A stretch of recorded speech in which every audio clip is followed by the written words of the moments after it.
Hello, my name is Gilbert Simoni. I'm a board-certified gastroenterologist in Southern California and founder of Advanced Gastroenterology, Inc. In this video, I'm going to inform you about one of the common procedures in gastroenterology called EGD, which stands for Esophago Gastro Duodenoscopy, or simply Upper GI Endoscopy. The term endoscopy refers to a special technique for looking inside a body part. Upper GI is the portion of the gastrointestinal tract that includes the esophagus, the stomach, and the duodenum, which is the beginning of the small intestine. What is the purpose of EGD? EGD is a safe and effective way to evaluate problems such as anemia or blood loss, abdominal pain or discomfort, difficulty swallowing, heartburn, cough, diarrhea, or abnormalities such as hiatal hernia, ulcers, Barrett's esophagus, H. pylori infection, celiac disease, or other abnormalities that may have first been detected by other tests. EGD can also identify and treat active bleeding from the stomach. I also use the EGD device to help me perform a TIF procedure for a reflux. How is EGD performed? EGD is generally done under sedation in an endoscopy center or at the hospital. It lasts approximately 5 to 10 minutes. During EGD, if I see something that may be abnormal, I can perform a biopsy or removal of a small amount of tissue for analysis. In many cases, EGD allows accurate diagnosis and treatment without the need for a major operation. After the procedure, you may have mild cramping and you will need to have a ride home as you will not be able to drive. Here are instructions to prepare you for an EGD.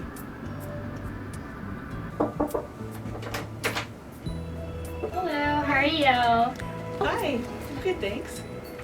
Okay, so Dr. Simoni wants you to have an upper endoscopy or EGD, okay?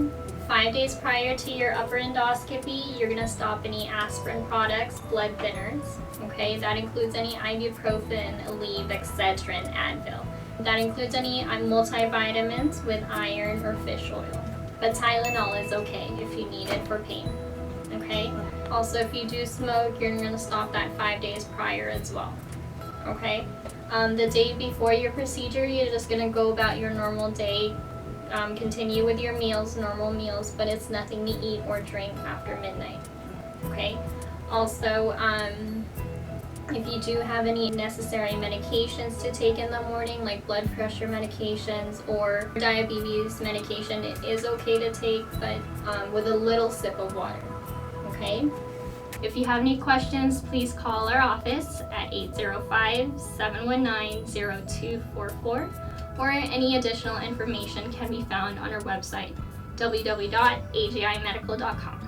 Okay, and the doctor will be right in to answer any of your questions.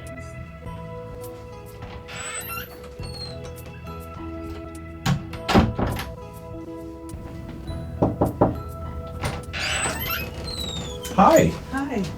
how's it going? So I heard that you had some questions to ask me? Yes, I do. All right, excellent. What is an EGD?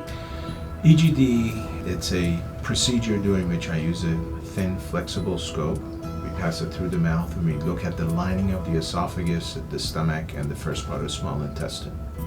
All right, it'll help me diagnose lots of different conditions and formulate some kind of treatment for them.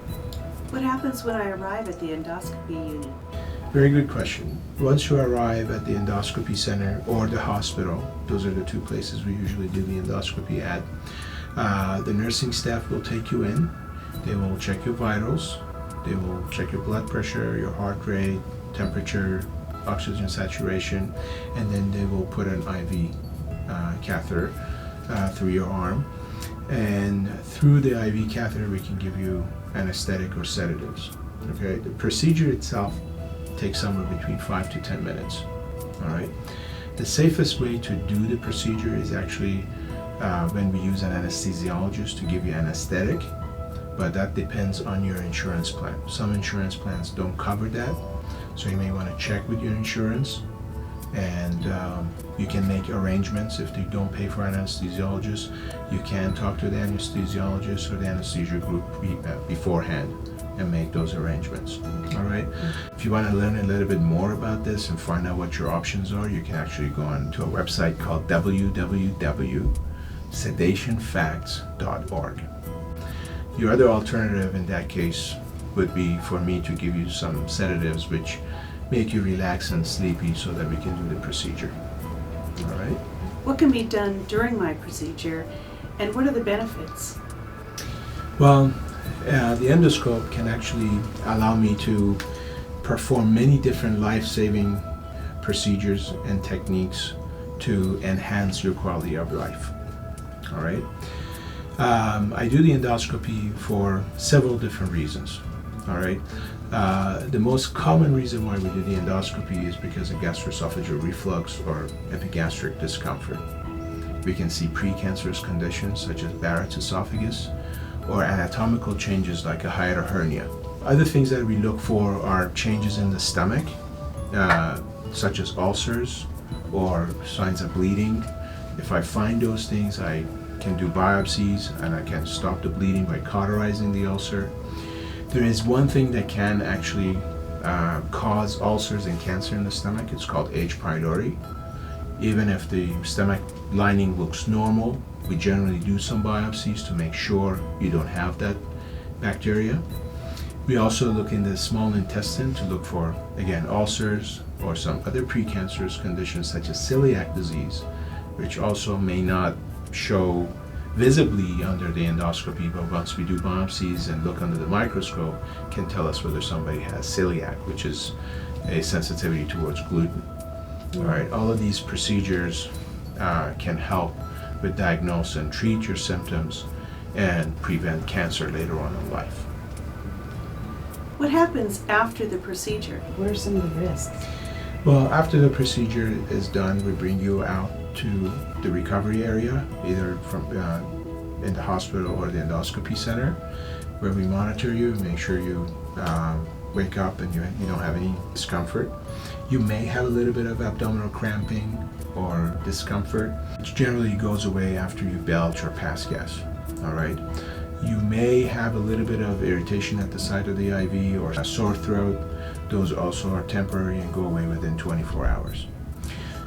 Things to notice after you go home is if you throw up any blood, if you have any tarry black stools, if you have dizziness, lightheadedness, chest pain, any of those symptoms, you have to call me right away, or you need to go to the emergency room and have the emergency room doctor call me right away. All right?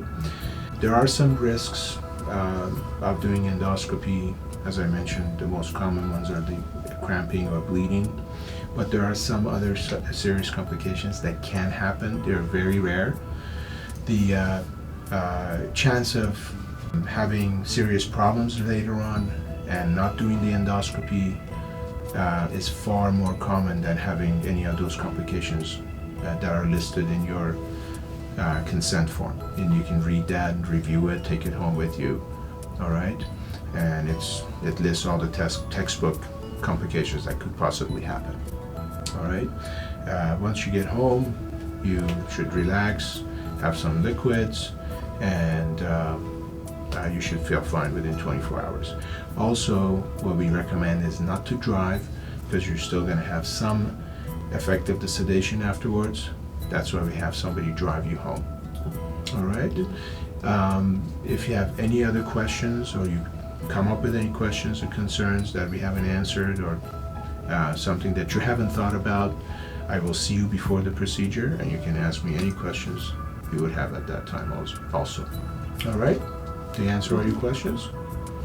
Excellent. We'll get you all set up. All right. All righty.